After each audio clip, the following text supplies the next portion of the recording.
His final. My name is Amanda. I am 38 years old. I am married. My husband's name is Michael. He is 42 years old. We have been married for 10 years. My life with Michael was simple. We lived in a small apartment. Michael worked at a logistics company near the airport. His job was stressful, but he always said he was doing it for our future. I worked at a medical office during the day. Life was busy, but we were happy. Michael was the kind of husband who always told me everything.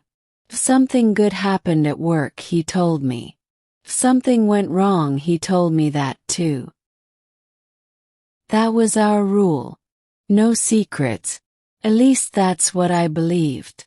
But since last 3 weeks, something has changed. First, it was small things. Michael began coming home later than usual. Sometimes he looked distracted, like his mind was somewhere else. One night during dinner, his phone rang. Michael looked at the screen, and then he walked into the other room to answer. That was strange. Michael never did that before. When he came back, I asked him who it was. He said it was just someone from work, but something about his voice felt different. I tried to ignore it.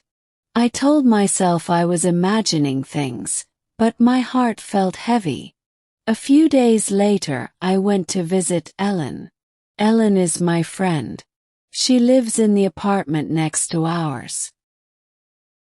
Ellen is older than me, and she has lived in this building for many years.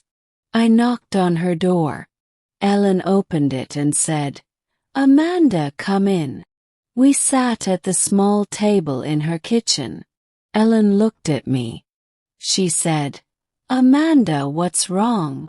I tried to smile. I said, "Nothing." But Ellen raised her eyebrow. She said, "You forget. I have known you for 3 years." Then I told her everything. I told her about the late nights, the secret phone calls, the strange way Michael avoided my questions. Ellen listened quietly. When I finished, she said, "Sometimes people carry problems alone. Not because they want to hurt us, but because they think they are protecting us." Her words stayed in my mind. Maybe she was right. Maybe Michael was dealing with something difficult. That night Michael came home later than usual. He looked nervous, not tired, not distracted. Nervous. He put his keys on the table and avoided looking at me. Then he said, "Amanda, have you ever thought about moving?" I was surprised. I said, "Moving? Moving where?" Michael said, "I don't know. Maybe another city. Maybe somewhere closer to the coast." That was strange. We had never talked about moving before. Our jobs were here. Our life was here. So why was he suddenly asking this? I looked at him. I said, "Michael, what is going on?" Michael shook his head. He said, "Nothing." But something felt off. Later that night, Michael was taking a shower. His phone vibrated on the kitchen counter. I wasn't planning to check it. I really wasn't. But the screen lit up and I saw a message notification. It only showed a few words. The message said, "Did you tell her yet?" My heart stopped. Tell me what? When Michael came out of the bathroom, I tried to act normal, but my mind was racing. Finally, I couldn't take it anymore. I looked at him and said, "Michael, I think it's time you tell me the truth." He froze. For a moment, he didn't say anything. His face was full of fear. He knew I had noticed something. Michael said. Tell the truth. About what? I said. About the message. He said. You saw my phone. I said. I saw the notification. It said. Did you tell her yet? Michael looked angry and worried. Then he sat down at the sofa. For a moment neither of us spoke. Finally I said, Michael, are you hiding something from me? You can tell me the truth. Michael said, Amanda, it's not what you think. I said, then explain it. Michael said, Amanda, I already made my choice. My heart began to beat fast.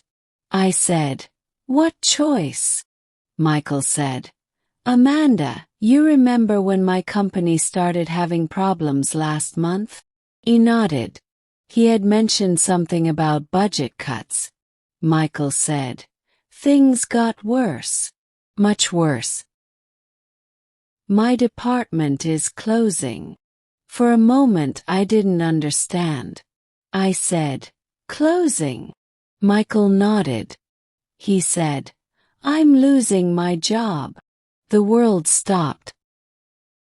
I said, you're serious? He said, yes. I said, but the message, the one that said, did you tell her yet? Michael said, that was my manager. He knew I was struggling to tell you. There's another position in the company, but it's in another city. I said, a different city. Michael nodded. He said, yes, it's far from here. I accepted the job. Froze. He said, I know I should have talked to you first, but I was afraid that you would say no. I said nothing. Michael said, Amanda, at the end of the day, I did it for us. I didn't want us to lose everything. My mind was still trying to understand everything. Michael was losing his job. He had accepted another one in another city without telling me first. I looked at him. He looked nervous, like he was waiting for me to get angry, and to be honest, part of me wanted to be angry, but another part of me understood something important. Michael had been carrying this problem alone. All the stress, all the fear, all the responsibility. He thought he had to solve it by himself. I said, so that's why you've been acting so strange. Michael nodded. He said, I didn't want to worry you. I said, you should have told me. He said, I know. For a moment the room was silent again. Then I asked the question that was still in my mind. When do we have to move? Michael looked surprised. He said, you're not angry. I said, oh, I'm a little angry, but I also understand why you did it. His shoulders relaxed. I said, we're a team, Michael. Next time we make decisions together. Michael nodded quickly. He said, yes, together. He took my hand and kissed me. Life was about to change. A new city, a new job, a new beginning. But at least now we were facing it together. If you like this story, please like, comment, share, and subscribe.